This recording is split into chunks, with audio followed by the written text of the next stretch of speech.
Hi అండి.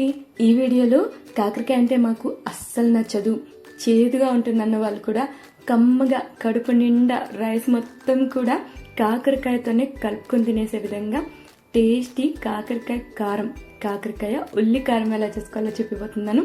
ఇలా చేసి చూడండి, చేదు అస్సలు ఉండదు. దీనికోసం ఫస్ట్ అయితే నేను ఒక 1/2 kg కాకరకాయలని ఈ విధంగా పొడవాటి ముక్కలుగా కట్ చేసి తీసుకున్నానండి. నేను తీసుకున్నవి లేత కాకరకాయలు కాబట్టి మధ్యలో ఉన్న గింజలతో సహా యాడ్ చేసేసాను. ముదురు అయితే గింజలు తీసేయచ్చు. తర్వాత ఇందులోకి కొంచెం పసుపు అలాగే కాస్త ఉప్పు యాడ్ చేసేసి మొత్తం అంతా కాకరకాయలకి పట్టే విధంగా ఒకసారి కలిపిన తర్వాత మూత పెట్టి ఒక 15 నుంచి 20 నిమిషాల వరకు పక్కన పెట్టేసేయండి. ఈ విధంగా పసుపు ఉప్పులో కనుక కాకరకాయలు 15 మినిట్స్ నానినట్టయితే చేదంతా కూడా వెళ్ళిపోతుంది. తరువాత ప్యాన్ లోకి ఒక 1/2 టేబుల్ స్పూన్ అంతా ఆయిల్ యాడ్ చేసుకోండి. ఆయిల్ లైట్ గా వేడైన తర్వాత 1 టేబుల్ స్పూన్ ఉద్దిపప్పు అలాగే శనగపప్పుని 1 టేబుల్ స్పూన్ యాడ్ చేసుకోండి. వీటితో పాటు 1/2 టేబుల్ స్పూన్ అంత ధనియాలు యాడ్ చేసేసుకొని చక్కగా వీటిని రంగు మారేంత వరకు ఫ్రై చేసుకోవాలి. ఈ విధంగా ఫ్రై అయిన తర్వాత ఇందులోకి ఒక 1/2 టీ స్పూన్ అంత జీలకర్ర, పొట్టు తీసిన ఒక 10-12 వెల్లుల్లిపాయ రెబ్బలు, వీటితో పాటే నేను 2 మీడియం సైజ్ ఉల్లిపాయలని కాస్త పెద్ద ముక్కలుగానే కట్ చేసి వేసేసుకున్నానండి. వీటన్నిటినీ కూడా ఉల్లిపాయల్లోని పచ్చివాసన పోయేంత వరకు లైట్ గా ఫ్రై చేసుకుంటే సరిపోతుంది. ఈ విధంగా ఫ్రై చేసుకున్న తర్వాత ఇందులోకి రుచికి సరిపడా ఉప్పు, కొన్ని కరివేపాకు రెమ్మలు అలాగే ఇందులోకి పసుపు కూడా యాడ్ చేసుకోవాలి. దాంతో పాటే ఒక చిన్న నిమ్మపండు సైజ్ అంత చింతపండు, ఇవన్నీ యాడ్ చేసిన తర్వాత కలిపి 1-2 నిమిషాలు లైట్ గా ఫ్రై చేసుకోండి. అంతే అన్నమాట. ఇలా ఫ్రై అయిన దాన్ని మిక్సీ జార్లోకి షిఫ్ట్ చేసుకోవాలి.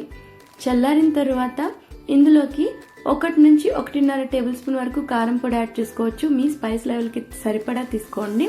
అలాగే కొన్ని కరివేపాకు రెమ్మలు కాడలతో పాటు వేసుకొని వాటర్ ఏం యాడ్ చేయని అవసరం లేదు. ఈ విధంగా మెత్తటి పేస్ట్ లాగా గ్రైండ్ చేసేసుకోండి. ఇప్పుడు నేను చూపిస్తున్న విధంగా గ్రైండ్ చేసుకున్నట్టయితే సరిపోతుందండి. తర్వాత మనం ముందుగా కాకరకాయలను అయితే సోక్ చేసి పెట్టుకున్నాం కదా, వాటిని గట్టిగా పిండేసామనుకోండి, ఈ విధంగా వాటర్ అనేది వస్తుంది. ఇలా మనం వాటర్ని రిమూవ్ చేస్తే చాలు, చేదు అస్సలు ఉండదన్నమాట ఎటువంటి కాకరకాయలైనా సరే.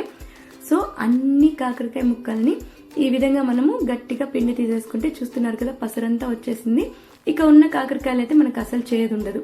తర్వాత ప్యాన్ లోకి 1-2 టేబుల్ స్పూన్ ఆయిల్ తీసుకుని అందులోకి కాస్త పోపు దినుసులు వేసేసి అవి చిట్పట్లాడేంత వరకు ఫ్రై అవ్వనివ్వండి. ఫ్రై అయిన తర్వాత ఇప్పుడు ఇందులోకి ముందుగా కాకరకాయలు అయితే మనము పసరంతా పిండి పెట్టుకున్నాం కదా, ఆ కాకరకాయలను యాడ్ చేసుకోవాలి.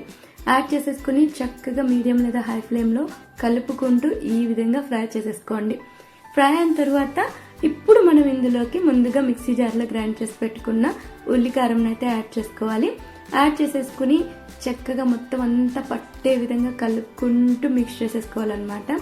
ఒకసారి మొత్తం కలిసిన తర్వాత మిక్సీ జార్ని కడగ్గా కాస్త థిక్ వాటర్ ఉంటుంది కదా, అది మాత్రమే యాడ్ చేసుకోండి. ఎక్కువగా వాటర్ యాడ్ చేయకూడదు.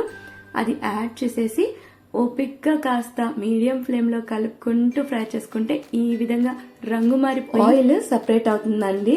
ఈ స్టేజ్ లో మనం ఫైనల్ గా కొంచెం కరివేపాకు, కొత్తిమీర వేసి కలిపేసుకోవడమే. టేస్టీగా మన కాకరకాయ ఉల్లికారం రెడీ అయిపోతుంది. వేడి వేడి అన్నంలోకి ఈ ఉల్లికారం వేసుకుని కలుపుకొని తింటుంటే టేస్ట్ ఎంజాయ్ చేస్తారు. తప్పకుండా ట్రై చేయండి. ట్రై చేసి నచ్చినట్టయితే లైక్, షేర్ ఇంకా కామెంట్ చేసేయండి. అలాగే ఛానల్ని సబ్స్క్రైబ్ చేసుకున్నట్టయితే సబ్స్క్రైబ్ చేసేసుకోండి.